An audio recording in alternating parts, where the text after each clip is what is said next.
ओ एक गान गाओ भाई। ओ गान। नहीं गान।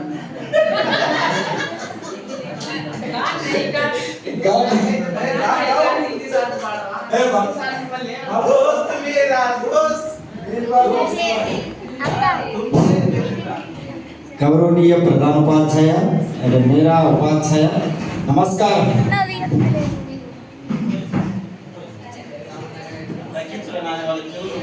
हिंदी में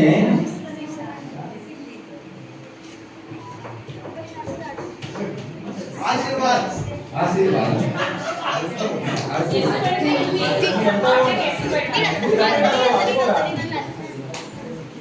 हिंदी में देश राष्ट्रभाषा राष्ट्रभाषा बिपिन देवनागरी लिपि हिंदी हिंदी वस्ते हिंदी वस्ते देश మొత్తం మీద తెలియవచ్చు హిందీలో అంతా గొప్పతనం ఉంది related happy Hindi Divas sir ఆయన కోసం ఒక చిన్న పాట పాడమన్నారు మన సునీల్ సార్ ఇప్పుడు 7th క్లాస్లో చదువుకున్న పాట అది కొంచెం विनती सुन लो हे भगवान अमहेश बालकनादम दे दो हमके इतना ध्यान रहे सदा तुम्हारा ध्यान। थैंक यू सर, धन्यवाद।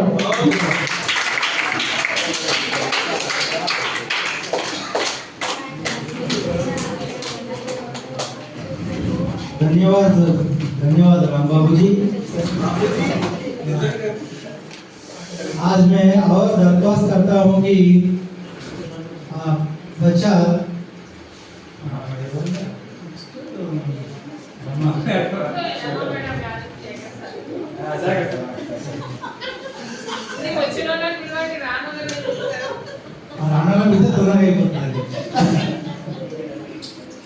रमा मैडम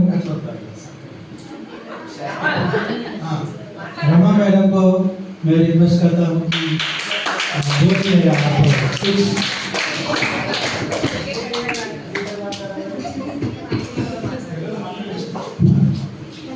ओनली हिंदी में बोलना चाहिए।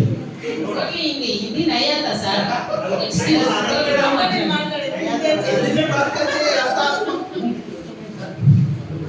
Good evening everybody. फर्स्ट सब लोगों को हिंदी दिवस का शुभकामनाएं।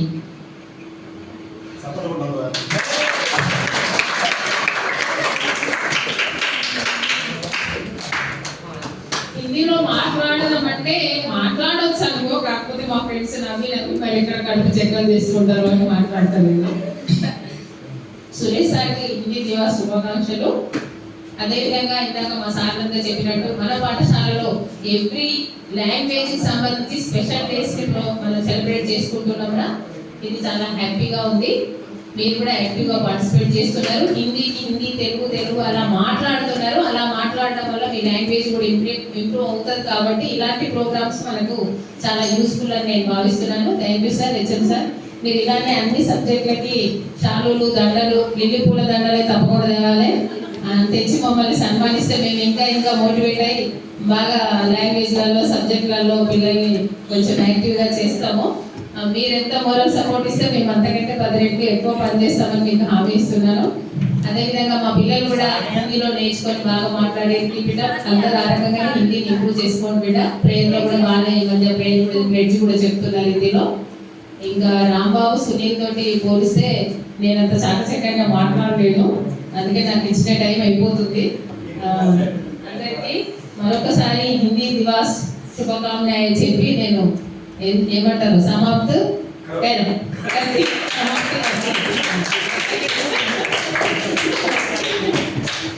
आप समाप्त करते हो, करती हो। अब सूरज जी बोलेगा बाद में।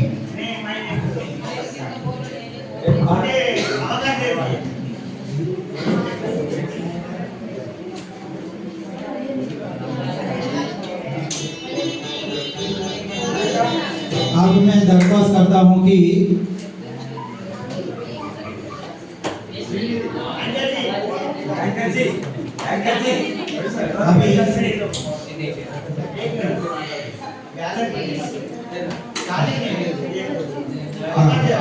अभी हमारा प्रधानोपाध्याय जी ने एक गाना सुनाते हैं। आप सब लोग दिल थाम के बैठो। अभी कक्षा 9th क्लास में फोटो पे सच्चाई रहती है, जहाँ दिल में सफाई रहती है। हम उस देश के वासी है, हम उस देश के वासी है, जिस देश पे गंगा बहती है। फोटो पे सच्चाई रहती है, जो दिल में सफाई रहती है। हम उस देश के वासी है, हम उस देश के वासी है, जिस देश में गंगा बहती है।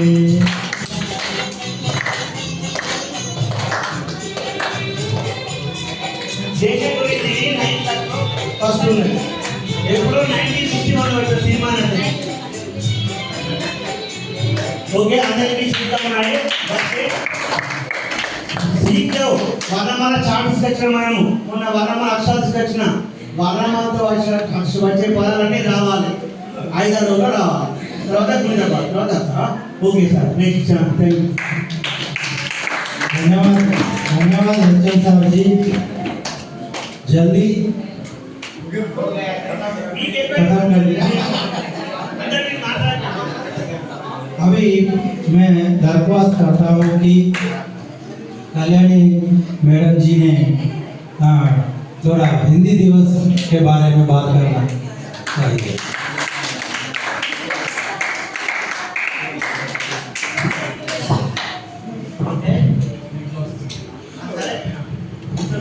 गौरव सभाध्यक्ष प्रधान उपाध्यायुలు और मेरे भाई बहन अध्यापक एंड अध्यापिका के नमस्कार है। बच्चे को विद्यार्थी और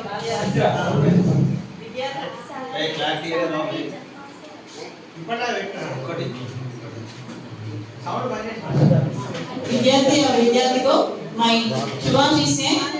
आज हम सब लोग हिंदी दिवस मनाते हैं। स्पेशली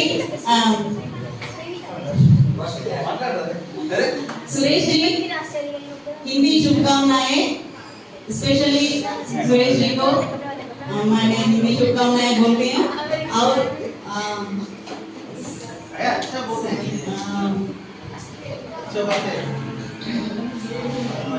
हिंदी बच्चों को भी शुभकामनाएं। हिंदी हमारा राष्ट्रभाषा है। इन नॉर्थ सब लोग हिंदी बात करते हैं। हमारा स्टाफ का एक छोटा सा रिक्वेस्ट है सुरेश जी प्लीज हम सब लोग को हिंदी भी सिखाओ। ये बहुत इम्पोर्टेंट है।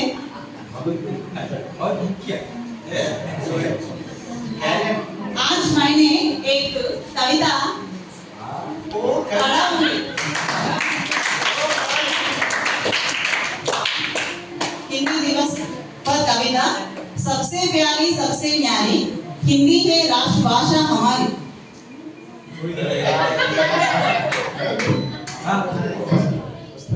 हमको लगती सबसे प्यारी हिंदी से ही पहचान हमारी। हिंदी है हम सबको प्यारी यह सम्मान की है अधिकारी। हमको है सब भाषाएं प्यारी पर हिंदी की है जान हमारी। यह जन जन की है दुलारी क्योंकि हिंदी है पहचान हमारी। धन्यवाद सबको मैं धन्यवाद। सुरेश जी को शुभकामनाएं। बहुत जोर से तालियां, बहुत जोर से तालियां। धन्यवाद कल्याणी जी। और अभी रिक्वेस्ट करता हूँ शेखर सर को बोलिए समथिंग अबाउट हिंदी। कुछ बातें हिंदी की।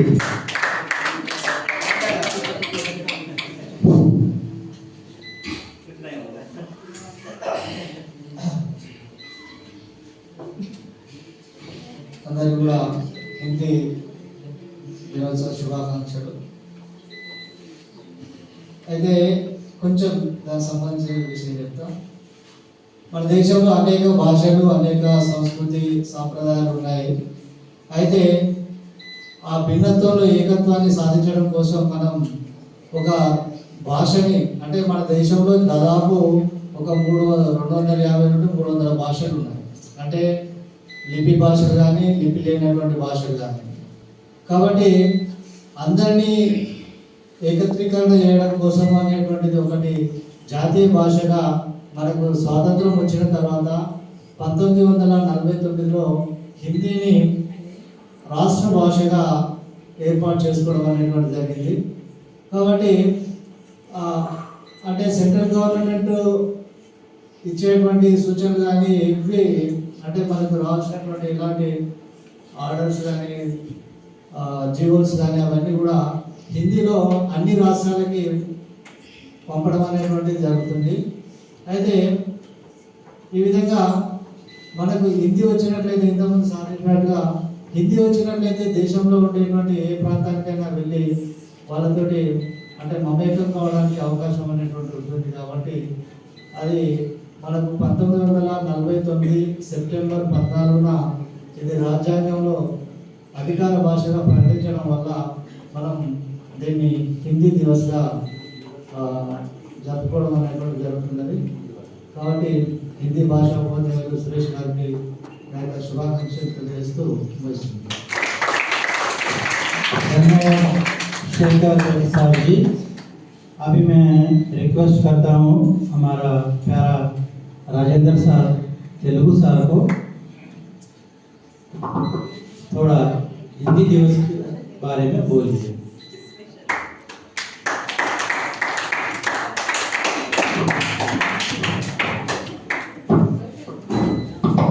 एक ही मिनट लेना चाहिए, कोई भी एक ही मिनट।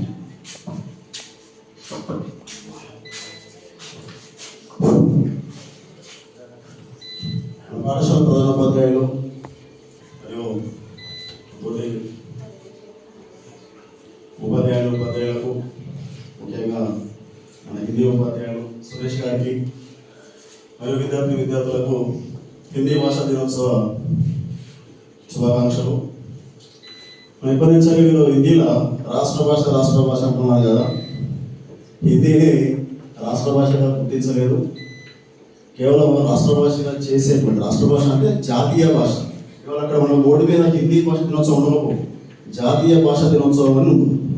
అది హిందీ దివస్ కాకుండా జాతీయ భాషా దివస్గా ఉంది. కేవలం ఇప్పుడు హిందీని జాతీయ భాషగా చేసేటువంటి ప్రయత్నమే జరుగుతుంది కానీ ఇంకా పరిపూర్ణంగా కాలేదు. ఎందుకంటే చాలా స్టేట్లు ఉన్నాయి మన రాష్ట్రంలో. అందులో వచ్చి కేవలం 9 రాష్ట్రాల్లో మాత్రమే, తర్వాత ఢిల్లీలో 10 చోట్ల మాత్రమే హిందీ అనేటువంటిది అధికార భాషగా ఉంది. మొత్తం మన జనాభాలో ఓన్లీ సుమారు 140 కోట్లు ఉన్నటువంటి మన జనాభాలో 34 కోట్ల మంది మాత్రమే, 54 కోట్ల మంది మాత్రమే హిందీని మాట్లాడతారు. మిగతా వాళ్ళంతా ఇందాక సార్ చెప్పినట్టుగా భిన్నత్వంలో ఏకత్వం. ఏంటంటే మన ఒక్కొక్క స్టేట్కి ఒక్కొక్క అధికార భాష, వాళ్ళ సంస్కృతులు వేరు, ఒక్కొక్క స్టేట్ యొక్క చరిత్ర వేరు. మన ఇండిపెండెన్స్ ముందు భారతదేశం అంతా కూడా సంస్థానాలుగా ఉండేటువంటి, ఆ సంస్థానాలని కలిపి ఒక దేశాన్ని ఏర్పాటు చేసినాం. సో దానివల్ల ఆయా రాష్ట్రాలలో వాళ్ళకి వేరు వేరు భాషలు. ఇది భారత స్వతంత్ర ఉద్యమంలో భాగంగా ఎక్కువగా ఉత్తర భారతదేశం ఉన్నటువంటి నాయకులు హిందీని ఒక ప్రధాన భాషగా తీసుకొని వాళ్ళు దేశమంతా కూడా పర్యటించి, అప్పుడున్నటువంటి రాజులు కూడా ఎక్కువగా ముస్లిం రాజులే ఉండేది. వాళ్ళకు హిందీకి పెద్ద, అంటే హిందీకి ఉర్దూకు బాగా తేడా ఏం లేకుండా ఈజీగా అర్థం చేసుకోవడం, వాళ్ళకి కమ్యూనికేట్ కావడం జరిగింది. సో దాన్ని దృష్టిలో పెట్టుకొని దీన్ని గాంధీ గారు, మహాత్మా గాంధీ గారు ఎంకరేజ్ చేశారు హిందీ భాష.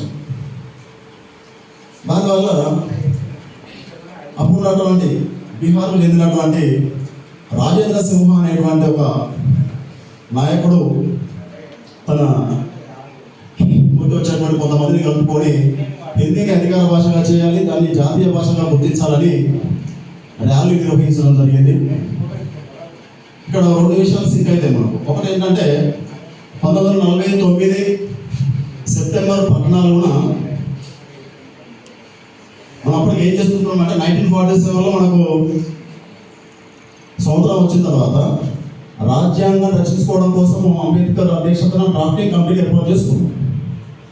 సో అక్కడ ఏం చేస్తుందంటే డ్రాఫ్టింగ్ కమిటీ భారత రాజ్యాంగం రూపొందించేటువంటి ప్రయత్నం జరుగుతున్నటువంటి సందర్భంలో మన భారతదేశానికి ఒక అధికార భాష అంటే జాతీయ భాష ఉంటే అన్ని స్టేట్స్ తోటి ఒకే లాంగ్వేజ్ కమ్యూనికేట్ చేస్తే బాగుంటుంది అనేటువంటి ఆలోచన వచ్చి దీన్ని ఆర్టికల్ 343లో పొందుపరచడం జరిగింది. తర్వాత ఇంకొక భాష మనకు ఇండిపెండెన్స్ వచ్చేటువంటి ఆ సందర్భంలో ఇక్కడ మొత్తం రూలింగ్లో ఉన్నటువంటి చాలా వరకు ఆంగ్లేయులే కాబట్టి, బ్రిటిషర్సే కాబట్టి వాళ్ళ యొక్క భాష ఇంగ్లీషు. అప్పటికి భారతదేశం అంతా కూడా ఇంగ్లీష్ బాగా వ్యాపించింది. దానికి కారణము ఆధునిక విద్యా విధానము.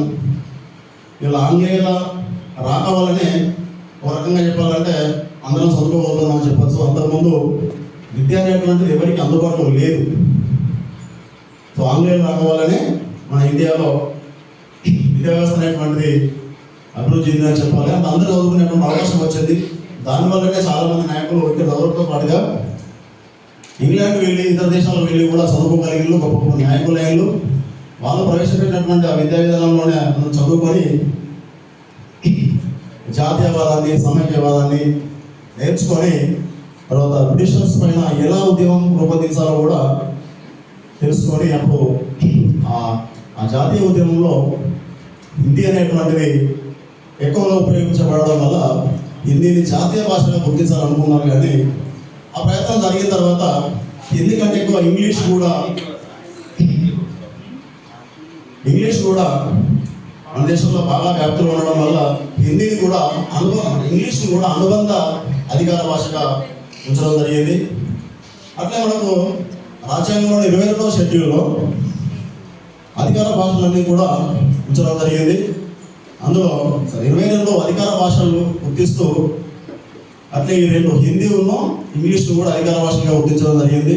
ఇక్కడ ప్రభుత్వ కార్యకలాపాలన్నీ కూడా హిందీ మరియు ఇంగ్లీష్లో కొనసాగడం జరుగుతుంది. ఇందాక సార్ చెప్పినట్టుగా హిందీలో మాత్రమే కాదు ఇంగ్లీష్లో కూడా మనకు ప్రభుత్వం చేసేటువంటి ఉత్తర్వులన్నీ కూడా వస్తూ ఉంటాయి.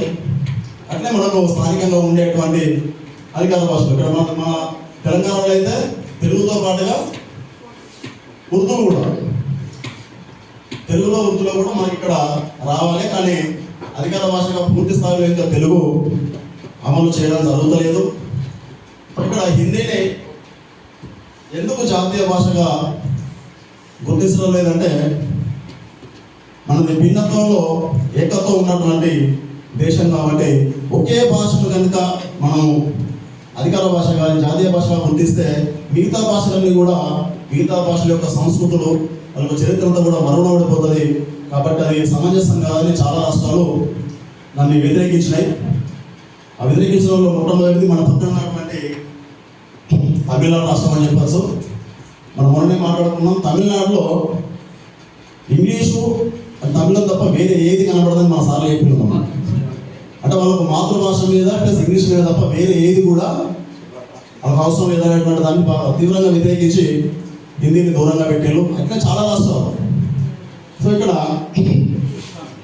ఈ హిందీని అధికార భాషగా చేశారు. కానీ జాతీయ భాషగా కూడా ఒక భాష ఉంటే బాగుంటుందని 1968లో త్రిభాషా సూత్రాన్ని ప్రవేశపెట్టడం జరిగింది. అందులో భాగంగా కేవలం హిందీ భాషను ప్రోత్సహించడం కోసం మాత్రమే మన పాఠశాల స్థాయి వరకు హిందీని కంపల్సరీ సబ్జెక్టుగా చేసి హిందీతో పాటు ఇంగ్లీష్ను కూడా కంపల్సరీగా ఉంచి ఆయా స్థానిక అవసరాలను బట్టి లేదా అక్కడ ఉన్నటువంటి పరిస్థితులను బట్టి వాళ్ళ యొక్క మాతృభాష తీసుకునేటువంటి అవకాశం ఇచ్చారు. ఆ హిందీ కూడా మనకు తక్కువ మార్కులతోటి మనకు జస్ట్ హిందీ భాషను పరిచయం చేస్తూ మనం దానికి అవగాహన కలిగేటువంటి విధంగా రేపు హిందీని దేశమంతా కూడా అందరూ నేర్చుకొని ఇందులో సార్లు చెప్పినట్టుగా హిందీ వస్తే దేశం తిరగచ్చు అనేటువంటి అవకాశం. ఇప్పుడు మాకు కూడా చాలా మంది హిందీ అర్థమవుతుంది, కానీ అప్పుడు ఇప్పుడు 10వ తరగతి వరకే పాస్ మార్కుల కోసం మాత్రమే చదివినవారు. ఏదో అట్లా ఇట్లా మనం పాస్ మార్కుల కోసం తప్ప మనకి ఎప్పుడు హిందీతోటి ఆ పరిచయం లేదు, అర్థమవుతుంది ఎందుకంటే చదివినాం కాబట్టి. సో మీకు కూడా దాదాపు కొంతమందికి హిందీలో మాట్లాడే అవకాశం ఉంటే ఉండొచ్చు, రావచ్చు. సో ఇట్లే పోయినట్టయితే మనం కోరుకున్నాం హిందీ అనేటువంటిది రానున్న రోజులలో జాతీయ భాషగా గుర్తించబడితే ఇప్పుడైతే ప్రమాదం ఏం లేదు, ఎందుకంటే మనకు అందరికీ మాతృభాష ఉన్నది. మాతృభాషలో కూడా మనం సబ్జెక్ట్ నేర్చుకుంటున్నాం. దీంతో పాటుగా తెలుగు మీడియం కూడా ఉంటే ఇంకా బాగుండేది, కానీ తెలుగు మీడియం అంటే మొత్తం అమలు అయిపోయింది. ఈ సందర్భంగా సురేష్ సార్ కోసం చెప్పుకోవాలి. సురేష్ సార్ ముఖంలో కేవలం నవ్వు తప్ప ఏం కనబడదా. ఏదైనా కొంచెం సీరియస్ విషయం ఉంటే దానికి దూరంగా ఉంటుంది, ఎప్పుడు ఇవ్వాలి సీరియస్ విషయాలు. అట్లాంటి మంచి సార్కు నిజంగానే ఈ సందర్భంగా మంచి ఆయురారోగ్యాలు సిరి సంపదలు కలగాలని మనస్ఫూర్తిగా కోరుకుంటూ సార్ మరోసారి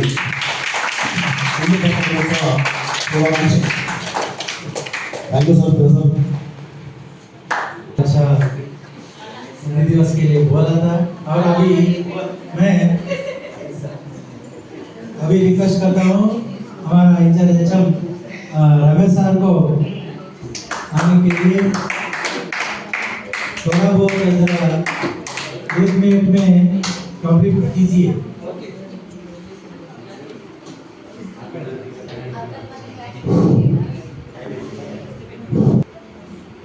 हमारा स्कूल प्रधानोपाध्याय जी, मेरा बहनों को और हमारा बच्चे को हैप्पी हिंदी दिवस।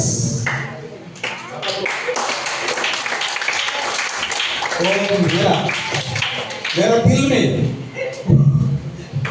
वो बहुत बहुत है, वो पता को नहीं आता मेरा, वो बड़ा प्रॉब्लम है मेरा को। ओ हमारा हिंदी पंडित जी सुरेश जी ए सुंदर वाला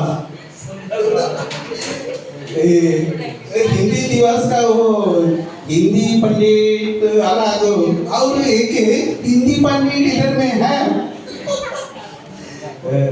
ఓకే డియర్ చిల్డ్రన్, విషయం ఏంటంటే భావ వ్యక్తీకరణ అనేది తన భాషలో వచ్చిన భాషలోనే చెప్పడం అనేది చాలా మంచిది. దీనిలో ఏమాత్రం వెనుకపోయాల్సిన అవసరం లేదు. మన భాషను మనము తక్కువ తీసుకొని మాట్లాడటం లేదు. అదేవిధంగా మనకు మన మధ్యలో ఉండి హిందీ భాష దినోత్సవాన్ని జరుపుకోవడానికి కారకులైనటువంటి మన హిందీ పండిట్ సురేష్ గారికి ప్రత్యేక శుభాకాంక్షలు తెలియజేస్తున్నాం సార్. నిజంగా వాసన మన సురేష్ సారు స్టాఫ్తో పిల్లలందరితో చక్కగా కలిసి ఉండడం, తన ఫేస్ పైన ఎలాంటి భావోద్రేకమైనటువంటి భావాలను వ్యక్తీకరించకుండా తన హృదయంలోనే పొక్కి పెట్టుకొని మనతోని కల్మషం లేకుండా కలిసి ఉండడానికి ప్రయత్నం చేస్తుంటాడు. Really I can appreciate you sir. We are very lucky fellows why we have get super high leader. Okay, చాలా బాగుంది, చాలా ఆనందంగా ఉంది, చక్కటి వాతావరణం ఉన్నది. ఇందులో హిందీ దినోత్సవాన్ని మనందరం జరుపుకున్నప్పుడు పిల్లలు కానీ మన ఉపాధ్యాయులు కానీ చాలా ఆహ్లాదకరమైనటువంటి వాతావరణం కాకుండా ఆనందమైనటువంటి వాతావరణం ఉన్నది. ఇలాంటి శుభదినాలు మనం ఎన్నో జరుపుకోవాలి. మన చెల్లెమ్మ అక్కయ్య అందరం కలిసి కలివిడిగా ఉండాలి. ఎన్ని బాధలు వచ్చినా ఎన్ని కష్టాలు వచ్చినా ఎక్కడిని వదిలేసి వెళ్ళిపోవాలి. మనందరం మేము ఎలాగైతే ఉన్నామో మీరు కూడా మాతో పాటు అలాగనే ఉండాలి. మీ సోదరి మాలతో అలాగే ఉండాలని చక్కగా ఇలాంటి పండుగలు ఎన్నో జరుపుకోవాలని ఈ అవకాశం ఇచ్చినటువంటి మన పాఠశాల ప్రధాన ఉపాధ్యాయుల గారికి ప్రత్యేక ధన్యవాదాలు తెలియజేస్తున్నా. Thank you. అయితే కబీర్ దాస్ గారు ఒక వాక్యం చెప్పాడు. ఆ వాక్యం అందరికీ ఇక్కడ ఉన్నటువంటి వాళ్ళందరికీ వర్తించింది. అది మీకు కూడా వర్తించాలి. ఏమన్నాడు? ఓ కల్కరేసే ఆజ్కర్ ఆజ్కరేసే ఆప్కర్ అంటే రేపు చేసేది ఇవాళ నుంచి ఇవాళ చేసేది ఇప్పుడే చేయి, అప్పుడే ఆ ఫలితం అనేది మన ముందరలో ఉంటుంది. ఆ ఫలితాన్ని మనం అనుభవిస్తాం, మన ఎంత వాళ్ళు అనుభవిస్తాం అనేది ఉంటుంది బిడ్డ. మనందరూ ఇంట్లో చక్కగా చదివి మంచి మార్కులతో మంచి క్యారెక్టర్ ఉండాలని, గుణశీలత కలిగి ఉండాలని, చదువులు కాదు మనకు కావాల్సిన సంస్కారం, మన సాంప్రదాయాలను గౌరవించేటటువంటి శుభదినాలు ఇలానే కంటిన్యూగా జరుపుకునడానికి మాకు అవకాశం కల్పించవలసిందిగా మన పాఠశాల ప్రధాన ఉపాధ్యాయులు గారిని కోరుతున్నాం. Thank you. धन्यवाद रमेश सर जी, बहुत अच्छा भाषण दिया। और अभी लास्ट में हिंदी दिवस के बारे में सम्मान रहित आके मैसेज भेजिए।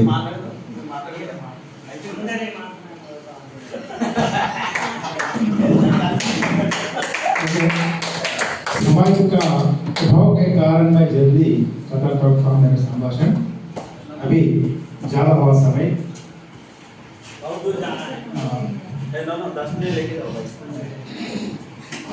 हमारा पाठशाला प्रधानाचार्य गौरवी और माननीय मेरा शिक्षकगण, मेरे साथियों और छात्रों को आज हिंदी दिवस की हार्दिक शुभकामनाएं।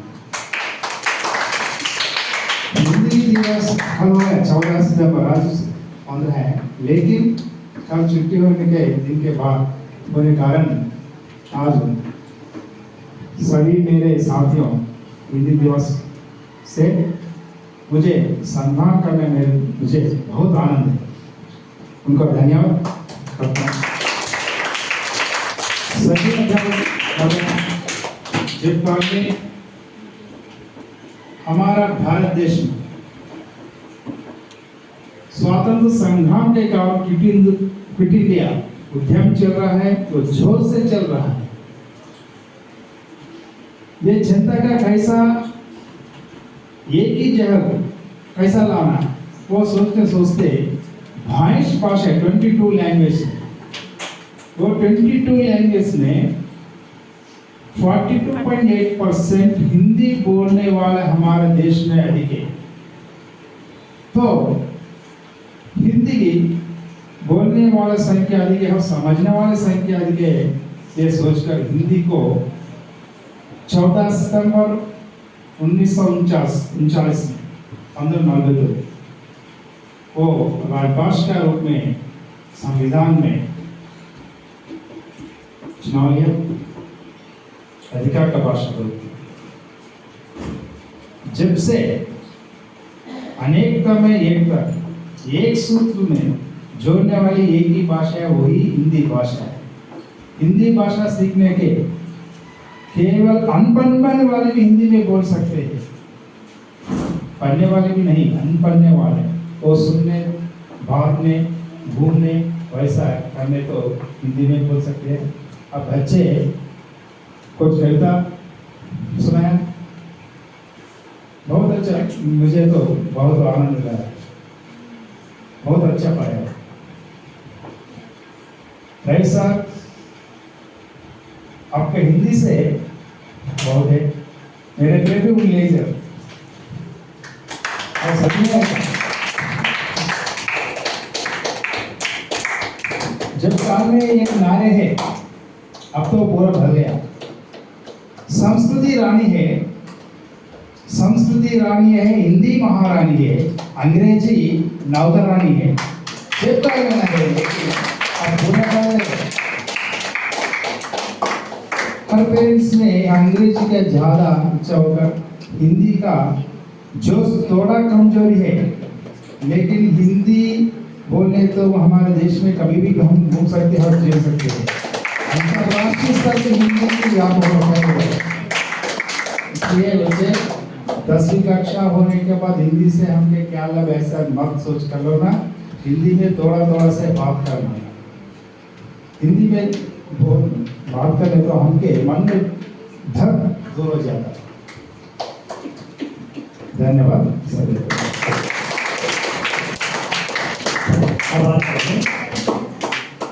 अब तो हम हमारा समाप्त होने के समय आसन है।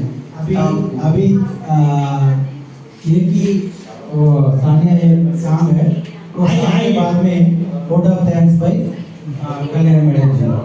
कौन से हैं वो विद्यार्थी, आओ जल्दी आओ। आप